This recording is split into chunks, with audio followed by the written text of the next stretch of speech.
Tēnā tātou katoa, good evening. A review has uncovered multiple failings with the work visa scheme that was supposed to fill worker shortages after the COVID border closures. The Public Service Commission review comes after a Newshub investigation revealed the exploitation of at least 144 Indian and Bangladeshi migrants crammed into unsanitary properties across Auckland.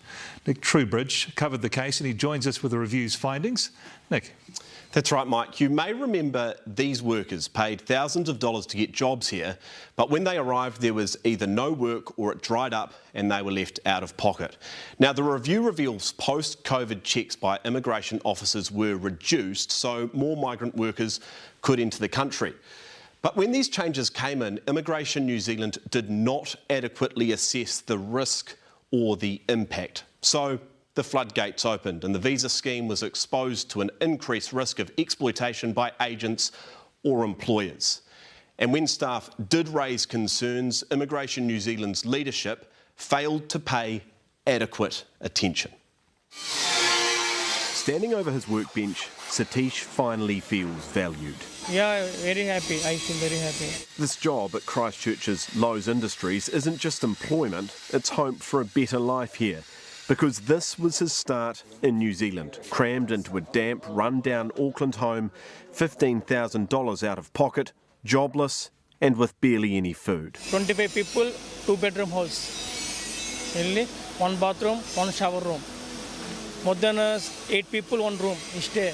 These were the scenes from just 2 houses across Auckland. Eventually, 8 others were identified, as well as 144 exploited Indians and Bangladeshis. That, previous cases, plus a letter from an Immigration New Zealand whistleblower, eventually prompted then Minister Andrew Little to call for a review. Is it human trafficking? Yes, almost certainly. It found Immigration New Zealand should have done more to minimise the risk of abuse to the accredited employer work visa scheme. When Immigration New Zealand officials did raise concerns about the risk, leadership at the agency failed to pay adequate attention. Concerns ignored, and on the ground, this was the result. We first met another man, Gurbinder Singh, last August, sitting under a blanket in a small, cold room he'd shared with several others for months. Today we tracked him down in Blockhouse Bay. He's found full-time work, unlike many of his mates. They all are still waiting for the job, searching for the job, applying for the job. Iqbal Singh was there in August too. Months later, he's stacking shelves part-time. Very difficult, you know very well. Yeah, very difficult. But he has friends even worse off. You know someone who's working 7 days a week, 12 hours, yeah.